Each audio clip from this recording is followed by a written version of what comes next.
તાલુકા પંચાયતના સદસ્યશ્રીઓ, જિલ્લા પંચાયતના સદસ્યશ્રીઓ, NSUI, યુથ કોંગ્રેસ તથા સમગ્ર તમામ સરપંચશ્રીઓ અને ગામના અગ્રણીઓ સર્વેનું કોડીનાર કોંગ્રેસ પરિવાર વતી હું હાર્દિક સ્વાગત કરું છું. હવે હાલની આ સભા ગુજરાત પ્રદેશ કોંગ્રેસ સમિતિના સન્માનનીય અધ્યક્ષ અને રાજ્યસભાના સાંસદ એવા મુરબ્બી શ્રી શક્તિસિંહ ગોહિલ બાપુના અધ્યક્ષ સ્થાને રાખવામાં આવેલ છે. કોડીનાર નગરપાલિકાની ચૂંટણી અનુસંધાને હવે કોડીનાર નગરપાલિકા વોર્ડ નંબર 3 માંથી લડતા અને NSUIના મહામંત્રી એવા પ્રદીપસિંહ ડોડિયાને હું વિનંતી કરું કે તેઓ ચૂંટણીને અનુલક્ષી અને પોતાનું ઉદ્બોધન આપે. ભાઈ શ્રી પ્રદીપસિંહ ડોડિયા. નેતાશ્રીઓ તેમજ અહીં ઉપસ્થિત જિલ્લા પંચાયતના સદસ્યો, તાલુકા પંચાયતના સદસ્ય, મહિલા મોરચાના સદસ્યો, યુથ કોંગ્રેસ NSUIના સદસ્યો તેમજ અહીં ઉપસ્થિત મારા વડીલો, ભાઈઓ, બહેનો અને માતાઓ, નગરપાલિકાની ચૂંટણી સંદર્ભે જ્યારે આજની આ જાહેર સભા હોય ત્યારે કોડીનાર નગરપાલિકાની ચૂંટણીમાં બે પાર્ટી લડી રહી છે. એક ભારતીય જનતા પાર્ટી અને એક કોંગ્રેસ. બે પાર્ટીની અલગ અલગ પ્રકારની વિચારધારા છે. એક વિચારધારા ભારતીય જનતા પાર્ટીની ભાગલા પાડી રાજ કરોની રાજનીતિ છે. અલગ અલગ જ્ઞાતિ જાતિના લોકોને લડાવી અને પોતાનું રાજકીય રોટલા શેકવાની રાજનીતિ છે. ભારત તોડોની રાજનીતિ છે. જ્યારે એક બાજુ અખંડ ભારત બનાવવા માટે કોંગ્રેસ પાર્ટીની વિચારધારા છે, ભાઈચારાની વિચારધારા છે, તમામ જ્ઞાતિ જાતિના લોકોને સાથે રાખી અને અખંડ ભારત બનાવવાની વિચારધારા છે. ત્યારે એક શેર ઉપરથી એક મારી વાત શરૂઆત કરી કે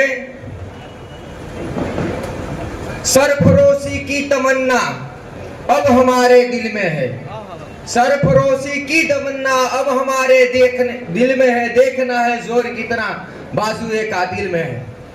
जी हाँ, કોડીનારની ચૂંટણી જ્યારે શરૂઆતથી ચાલી રહી છે ત્યારથી ભારતીય જનતા પાર્ટી મોટા મોટા દાવા કરી રહી છે કે અમે વિકાસ કર્યો છે, વિકાસ કર્યો છે, વિકાસ કર્યો છે.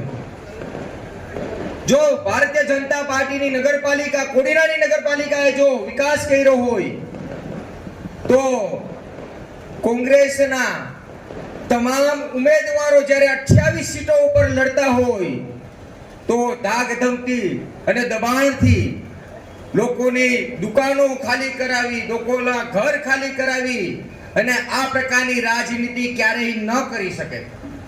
પરંતુ વિકાસના નામે માત્ર ને માત્ર વિનાશના કામ કર્યા હોય ત્યારે એની વૃદ્ધિ લોકોના ઉમેદવારીના ફોર્મ પાછા ખેંચાવવાની થાય.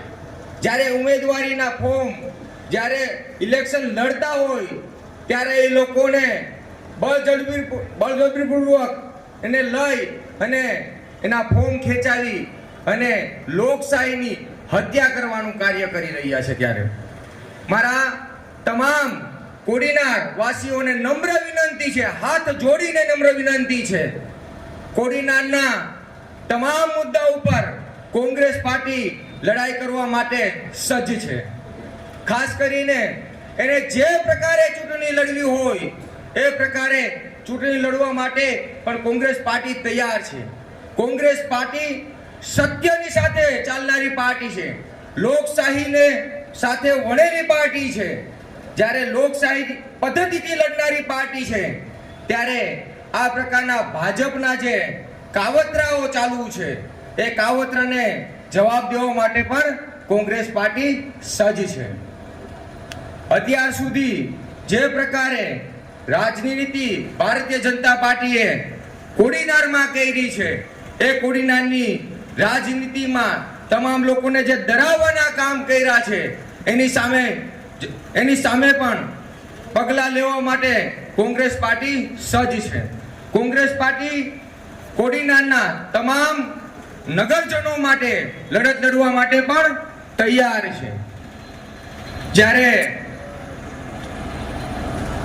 પ્રાર્થના છે કોંગ્રેસ પાર્ટીની મજબૂત વિચારધારાને મત આપી અને વિજય બનાવો તેવી મારી આપ સર્વને નમ્ર વિનંતી છે. એ સાથે મારી વાતને અહીંયા પૂર્ણ કરું છું. જય હિન્દ, જય ભારત, જય જય ગરવી ગુજરાત. આપની વચ્ચે ગુજરાત કોંગ્રેસ સમિતિના પ્રમુખ અને રાજ્યસભાના સાંસદ આદરણીય શક્તિસિંહ ગોહિલ સાહેબ, મંચ ઉપર તમામ મહેમાનો, બધાના નામ નહીં લઉં, માફ કરજો, સમયની મર્યાદા છે. ત્યારે હું સર્વપ્રથમ તો આ કોડીનાર નગરપાલિકામાં કોંગ્રેસ પાર્ટીમાંથી જે ઉમેદવારો લડી રહ્યા છે મજબૂતીથી, એને ખૂબ ખૂબ શુભકામનાઓ આપું છું. કેમ કે આ ભારતીય જનતા પાર્ટીની સરકાર એ તમામ રીતે આ ઉમેદવારોથી લઈ અને કાર્યકર્તાઓને દબાવવાનું કામ કરી રહી છે. તેની વચ્ચે આ ઉમેદવારો લડી રહ્યા છે. અને ખાસ અભિનંદન મારી બે માતાઓ પુષ્પાબેન ને દિવ્યાબેન, કે જેના ઘરમાંથી આ ભારતીય જનતા પાર્ટી દ્વારા એના પતિઓને ખોટી રીતે ફસાવી, ખોટા કેસો કરી અને ગુસ્સીકોટમાં ફિટ કરી, તો પણ આ બેનો ડગ્યા નહીં અને આ બેનો દ્વારા મજબૂતીથી ભારતીય જનતા પાર્ટીની સરકાર હવે લડી રહ્યા છે.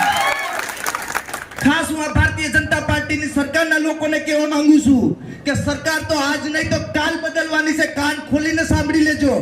આ અમારા વડીલો તો હજી દયા ભાવના રાખશે, પણ આ કોંગ્રેસ પાર્ટીનો યુવાન એ તમને વ્યાસ સહિત પાછું આપવામાં આવશે, એટલું યાદ રાખજો મિત્રો. આ કોડીનાર તાલુકામાં હું એક યુવાન છું, હું શિક્ષણ સાથે જોડાયેલું છું, ત્યારે ખૂબ દુઃખ થાય છે કે કોડીનારનો યુવાન શિક્ષિત હોય, એ કાબિલ હોય, બે મોટી ફેક્ટરીઓ છે સાહેબ, આ સાપુરજી પાલનજીના અંબુજા સિમેન્ટ કંપની, છતાં આ કોડીનારના યુવાનને કા કચ્છ જવું પડે, કા અમદાવાદ જવું પડે, અહીંથી 300 કિલોમીટર નોકરી માટે તેને ત્યાં સેટ જવું પડે છે. ખરેખર તો સ્થાનિક લોકોનો વિકાસ અને સ્થાનિક લોકોને રોજગારી આપવાનું કામ એ સ્થાનિક કંપનીઓનું હોય છે. છતાં આ ભારતીય જનતા પાર્ટીના મળતિયાઓ દ્વારા પોતાના કોન્ટ્રાક્ટ ચલાવવા માટે થઈ અને આ કોડીનારના યુવાનોની બલિદાન આપવાનું કામ કરે છે. ત્યારે હું આપ સૌને ખાતરી આપું છું કે આવનારા દિવસોમાં જો અમારા ઉમેદવારો જીતી જશે તો કોડીનાર નગરપાલિકામાં ગમે એ ઘડી 108 ની જેમ તમારા માટે કામ કરવા માટે કટિબદ્ધ છે. આજે મને બોલવાનો મોકો આપ્યો એ બદલ હું કોંગ્રેસ પાર્ટીનો આભાર માનું છું. જય હિન્દ.